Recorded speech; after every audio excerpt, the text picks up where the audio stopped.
Hello aspirants, welcome back to another informative video. ఈ వీడియోలో మనం ఈ ఇండియన్ ఎకానమీకి సంబంధించి పేదరికం అనే టాపిక్ గురించి ఈ వీడియోలో మనం చర్చించుకుందాం. అసలు పేదరికం అనేది ఇండియన్ ఎకానమీలో ఒక వెయిటేజ్ ఉన్నటువంటి చాప్టర్గా మనం చెప్పవచ్చు. దీని నుంచి కనీసం ఒక 2 నుంచి 3 క్వశ్చన్స్ అనేవి మనకి ఏ ఎగ్జామ్ అయినా సరే, అది గ్రూప్ 1 లేదా గ్రూప్ 2, ఏపీఎస్సి అయినా, టిఎస్పిఎస్సి అయినా, యూపీఎస్సీ అయినా సరే, ఈ చాప్టర్ నుంచి మనకి క్వశ్చన్స్ ఎక్కువగా వచ్చే అవకాశం ఉంది. ఖచ్చితంగా అయితే క్వశ్చన్స్ వచ్చే అవకాశం ఉండే చాప్టర్ అని మనం చెప్పవచ్చు. అసలు ఈ పేదరికం గురించి ప్రెజెంట్ ఉన్నటువంటి ఈ ఈ కాలిక్యులేషన్స్ ఇవన్నీ కూడా మనకి వెరీ ఇంపార్టెంట్. సో పేదరికం గురించి స్టార్ట్ చేసే ముందు ఎవరైనా వీడియోని ఫస్ట్ టైం చూస్తున్నటువంటి అయితే ఛానల్ని సబ్స్క్రైబ్ చేసుకోండి, లైక్ చేయండి, షేర్ చేయండి. పేదరికం, ఈ పేదరికం అనేది ఫస్ట్ మనం ఏ లాంగ్వేజ్ లో ఫస్ట్ దీన్ని ఇంట్రడ్యూస్ చేశారు అంటే, మనకి ఈ పేదరికం అనేది పౌపర్ అనే లాటిన్ పదం నుండి వచ్చింది. నెక్స్ట్ పూర్ అనే ఆంగ్ల పదం కూడా ఈ పౌర్ అనే లాటిన్ పదం నుండి రావడం జరిగింది. పూర్ నుండి పోవర్టీ అనే పదం రావడం జరిగింది. మొత్తానికి పోవర్టీ అంటే పేదరికం అని అర్థం. భారతదేశం ఎదుర్కొంటున్నటువంటి ప్రధాన సమస్య ఏంటి అంటే పేదరికం. అసలు పేదరికం అంటే ఏంటి అంటే, మనకి కనీస అవసరాలైనటువంటి, ఒక వ్యక్తికి కనీస అవసరాలైనటువంటి ఆహారం, గృహ వసతి, వస్త్రం పొందలేని స్థితిని పేదరికంగా మనం చెప్పవచ్చు. Very important. ఈ పేదరికం అనేది సమాజంలో ఒక లక్షణంగా కూడా మనం చెప్పవచ్చు. Very important. అయితే 1974 నెహ్రూ గారు ఈ పేదరికం గురించి ఉద్దేశిస్తూ మాట్లాడుతూ ఒక విషయం చెప్పడం జరిగింది. ఏంటి అంటే, 1947లో జవహర్లాల్ నెహ్రూ రాజ్యాంగ పరిషత్తును ఉద్దేశించి మాట్లాడుతూ, మనం స్వాతంత్రం సాధించిన విజయం ఒక గొప్ప ముందడుగుగా మాత్రమే కాదు, మనం ఎప్పటి నుండో వేచి చూస్తున్న పేదరికం మరియు అజ్ఞానం మరియు వ్యాధులు, అసమానతలు ముగింపు పలకడానికి, ఆ గొప్ప విజయాన్ని సాధించడానికి గొప్ప అవకాశంగా పేర్కొన్నారు. Very important. జాతీయ నమూనా survey, NSSO, national sample survey organisation. ఈ నేషనల్ శాంపిల్ సర్వే ఆర్గనైజేషన్ అనేది పేదరికాన్ని గణించే సంస్థగా చెప్పవచ్చు. అది స్టార్టింగ్ టైంలో. ఇప్పుడు ప్రెసెంట్ ఈ పేదరికాన్ని గణించే సంస్థగా దేని చెప్తున్నట్టే నేషనల్ స్టాటిస్టిక్ ఆర్గనైజేషన్ అనేది. నెక్స్ట్, పిసి మహల్నోబిస్ సిఫారసుల మేరకు భారత ప్రభుత్వం అనేది ఎన్ఎస్ఎస్ఓను 1950లో స్థాపించింది. దీని యొక్క మెయిన్ ప్రధాన కేంద్రం న్యూఢిల్లీలో ఉండడం జరిగింది. భారతదేశంలో పేదరికాన్ని ధృవీకరించి అధికారికంగా ప్రకటించే సంస్థ నీతి ఆయోగ్.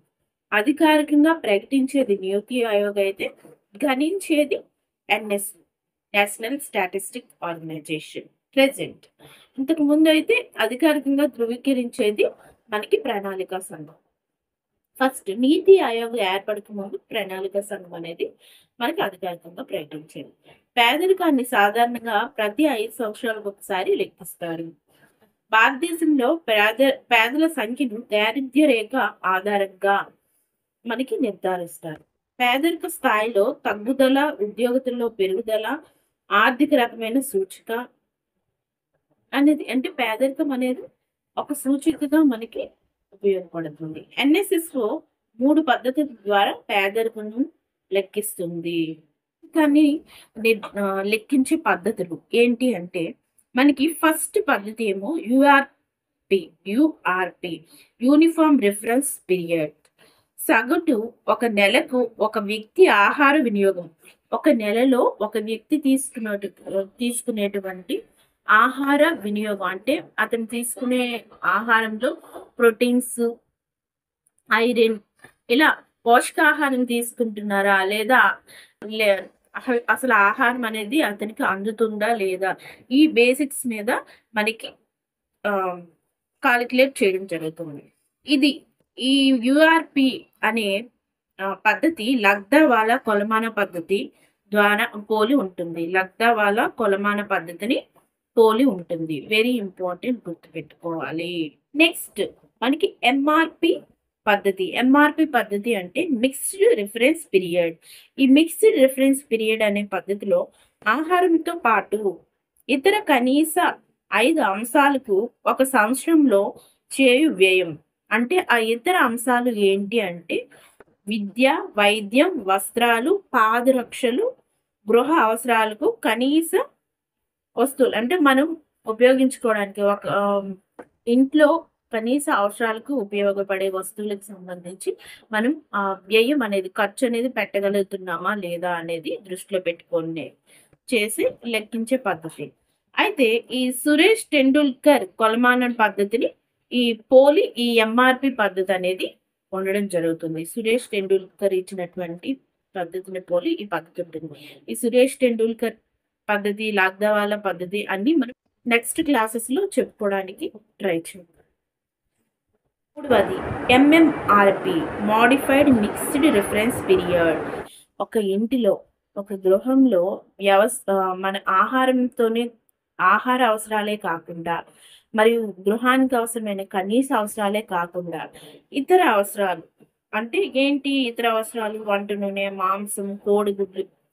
వంట నూనె కనీస అవసరం అయి ఉండొచ్చు. బట్ మాంసం, కోడిగుడ్లు ఇలాంటివనేవి మనకి వీటన్నిటిని కూడా మనం లెక్కలోకి తీసుకొని వాళ్ళు మంచి జీవన విధానాన్ని కొనసాగిస్తున్నారు అనే ఉద్దేశంతో వీటన్నిటిని తీసుకొని లెక్క కట్టడాన్ని ఎంఎంఆర్పి పద్ధతి అంటారు. ఇక్కడ గుర్తుపెట్టుకోవాల్సిన అంశం ఏంటంటే 2009 వరకు యుఆర్పి పద్ధతిని ప్రామాణికంగా ఉండేది మన ఇండియాలో. ప్రస్తుతం ఎంఆర్పి పద్ధతిని ప్రామాణికంగా చేసుకొని లెక్కించడం జరుగుతుంది. పేదరికం పైన ప్రముఖులు ఇచ్చినటువంటి నిర్వచనాలు ఏ విధంగా ఉన్నాయని తెలుసుకుందాం. పేదరికం అనుభవించే వాడి బాధను గుడ్డివాడు కూడా చూడగలడు అని మనకు అమర్త్య సేన్ అనే శాస్త్రవేత్త లేదా ప్రముఖ వ్యక్తి మనకి చెప్పడం జరిగింది. వెరీ ఇంపార్టెంట్, గుర్తుపెట్టుకోవాలి. ఇవి ఎగ్జామ్ లో ఖచ్చితంగా వచ్చే అంశాలు. పేదరికం అనేది సముద్రంలో మనం ఒక్కరం ఒక దీవిలో సంతోషంగా జీవించలేము. పేదరికం అనే సముద్రంలో మనం ఒక్కరం ఒక దీవిలో నివసించలేమని ఎంఎస్ స్వామినాథన్ తెలిపారు. Very important. ప్రజల కనీస అవసరాలతో పాటు స్వేచ్ఛ, సమానత్వం, గౌరవం పొందలేని స్థితిని మనం పేదరికంగా చెప్తాం అని ఐక్యరాజ్య సమితి పేర్కొంది. వెరీ ఇంపార్టెంట్, ఐక్యరాజ్య సమితి. నెక్స్ట్, పేదరికానికి కారణం పేదరికమే అని రాగ్నర్ నర్క్స్ తెలియజేయడం జరిగింది. Very important. అంతర్జాతీయ పేదరిక నిర్మూలన దినం. అంతర్జాతీయ పేదరిక దినోత్సవాన్ని ఎప్పుడు జరుపుకుంటారంటే October 7. Very important. ఈ October 7న ఐక్యరాజ్య సమితి అంతర్జాతీయ పేదరిక నిర్మూలన దినోత్సవంగా మనకి ప్రకటించడం జరిగింది. ఎప్పుడు ప్రకటించారు? 1993. దీన్ని international day for the eradication of poverty అని పిలుస్తాం. ఐక్యరాజ్య సమితి అభివృద్ధి వ్యవస్థకు UNDP 1997లో మానవ పేదరికం సూచి అని నూతన భావనను ప్రవేశపెట్టింది. ఐక్యరాజ్య సమితి అభివృద్ధి వ్యవస్థ అయినటువంటి UNDP ఈ మానవ పేదరిక సూచి అనేది ప్రవేశపెట్టడం జరిగింది. ప్రపంచ బ్యాంకు రోజువారీ కనీస వినియోగ వ్యయాన్ని $1.90 తీసుకొని ప్రపంచం మొత్తంలో 80 కోట్ల పేదవారు ఉన్నారని తెలిపింది. ఇది రీసెంట్ ఇన్ఫర్మేషన్ కాదు, మనకి 2021 ఈ టైంలో ఉండే ఇన్ఫర్మేషన్. పేద ప్రజలు ఆహార భద్రత కల్పించడానికి ఉద్దేశించిన పథకం ఏదైనా ఉందా అంటే అంత్యోదయ అన్న యోజన. ఈ పథకం మొట్టమొదటిసారి రాజస్థాన్లో అమలు చేశారు, తర్వాత ఆంధ్రప్రదేశ్లో అమలు చేయడం జరిగింది. Very important. ఇందిరాగాంధీ పేదరికాన్ని తగ్గించడం కోసం 4వ ప్రణాళికలో గరీబీ హఠావో అనే నినాదం అనేది ఇవ్వడం జరిగింది. పేదరిక నిర్మూలన లక్ష్యంగా తీసుకున్న ప్రణాళిక ఏది అంటే 5వ పంచవర్ష ప్రణాళిక. భారతదేశంలో 1990 నుండి పేదరిక తీవ్రత తగ్గుముఖం పట్టిందని చెప్పవచ్చు. ఎందుకు తగ్గుముఖం పట్టింది అంటే మనకి 1991లో మనకి ఎల్పిజి రిఫార్మ్స్ అనేవి తీసుకురావడం జరిగింది. సో ఈ ఎల్పిజి రిఫార్మ్స్ తీసుకురావడం వల్ల ఎక్కువ మందికి ఉపాధి అవకాశాలు కలిగాయి కాబట్టి ఈ పేదరికం అనేది నిర్మూలన ఎంచడానికి ఈజీ అయింది. పేదరికం అనేది తగ్గుముఖం పట్టింది. పేదరిక రకాలు.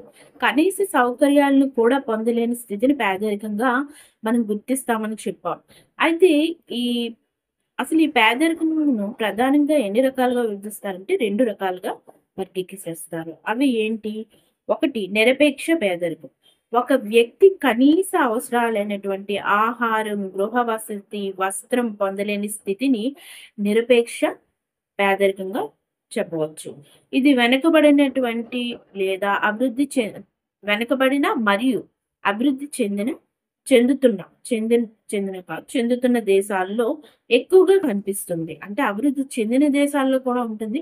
బట్ ఈ 2 దేశాల్లో ఎక్కువగా ఉంటుంది. ఉదాహరణకు చెప్పాలంటే మన భారతదేశం, పాకిస్తాన్ ఇవి 2 అభివృద్ధి చెందుతున్న దేశాలు కాబట్టి వీటిల్లో పేదరికం అనేది ఎక్కువగా కనిపిస్తూ ఉంటుంది. నెక్స్ట్ రెండవది సాపేక్ష పేదరికం. సాపేక్ష పేదరికం అంటే ఏం లేదు.